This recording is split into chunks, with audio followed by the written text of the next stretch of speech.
Salut à vous, chers clients de la petite entreprise Our Impulse. Bienvenue à cette vidéo explicative consécutive à la première vidéo effectivement de présentation du nouveau dispositif lié à l'unité de contrôle et de commande, le Impulse 2.2. Oui, comme je l'ai déjà mentionné, le Impulse 2.2 est le dernier né, juste après le Impulse 2.1 qui est effectivement, qui a des particularités diverses et qui a une particularité très forte, la coque est en bois, c'est-à-dire biodégradable. Alors, aujourd'hui, je vais passer à la pratique car trop parler étant maladie, nous passons à la pratique pour démontrer à quoi sert réellement ce dispositif, cette nouvelle table, cette nouvelle fabrication, conception, réalisation et surtout, cette table est aussi certifiée conformité européenne car tout ce que nous faisons, nous veillons à ce que la conformité européenne soit garantie. Alors, cette table, dans le cadre de l'usage de cette table, nous pouvons utiliser, tailler soit dans le plastique, ça c'est du plastique, et ou alors dans du bois ou de la céramique. Les métaux que vous pouvez bien sûr tailler, plastique, bois ou céramique. Nous allons commencer rapidement par faire un taillage dans du bois. On procède par le taillage dans le bois, ici. Et pour cela, je vais brider, comme vous voyez, je vais brider, c'est le mot technique pour dire serrer ma pièce à tailler. Je la serre. Voilà, elle est bien serrée. Quand j'ai serré, bien sûr, l'unité de contrôle de commande est déjà sous tension. Et vous avez la possibilité d'utiliser plusieurs bouts. L'outil, la tête est différente en fonction du besoin. Ici, j'ai utilisé une tête, une fraise, autant pour moi, à tête ronde. Alors, pour commencer, l'outil est engagé dans la pièce à main. Donc, la pièce à main tient l'outil. La pièce à main, reliée par ce câble d'alimentation électrique, bien sûr, est engagée dans son embout sur l'unité de contrôle de commande. L'unité de contrôle de commande elle-même est déjà sous tension, 12,0, vous voyez l'affichage digital.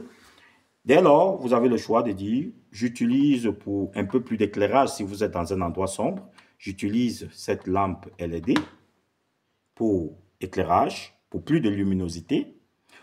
Ou vous vous en passez, vous dites OK, optionnel, j'ai ici, sur le dispositif table, j'ai ma loupe de grossissement, de l'objet que je veux travailler.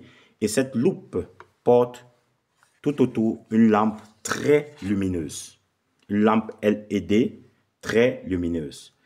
Et pour mettre la lampe en fonctionnement, voici sa fiche mâle USB que je viens engager dans le port USB sur l'unité de contrôle et de commande. J'ai le bouton on-off que voici.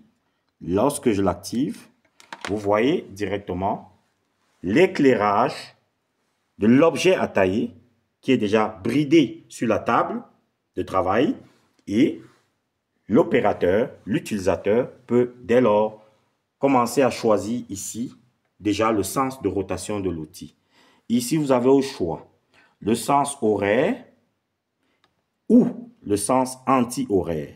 Actuellement, le bouton poussoir est à la position neutre. Je vais choisir de manière aléatoire le sens horaire. Dès lors que je l'ai choisi, je peux mettre l'outil de coupe qui est déjà engagé dans la pièce à main. Je le mets en rotation en choisissant le nombre de tours qui s'affiche ici. Ici, on a 0 tour minute.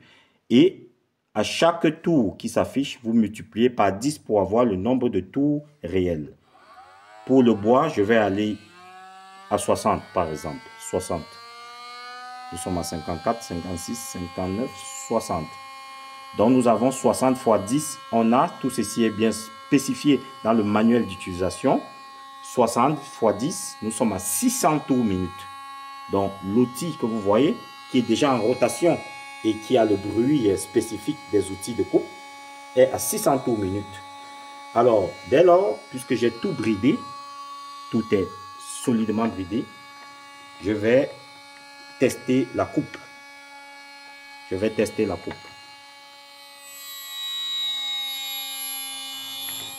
Je peux descendre encore un peu plus. Voilà.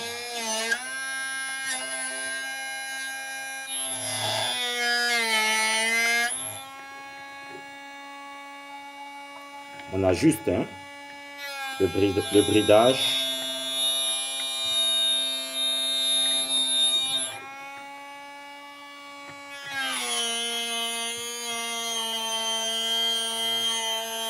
Vous voyez le copeau qui s'échappe.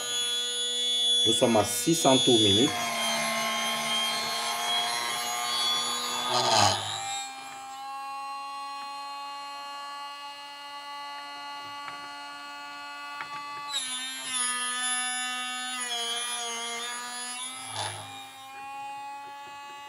Voilà.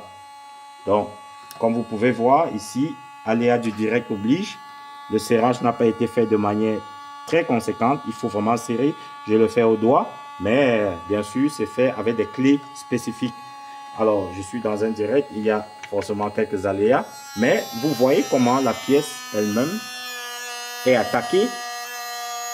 La pièce est attaquée et est usinée. L'outil est extrêmement puissant. C'est l'acier inoxydable et l'acier traité en dureté. Donc pas de souci, c'est du bois.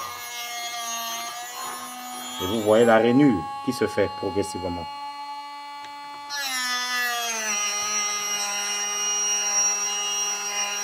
Vous voyez?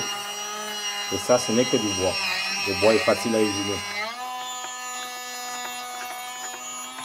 On va toujours vers le bas.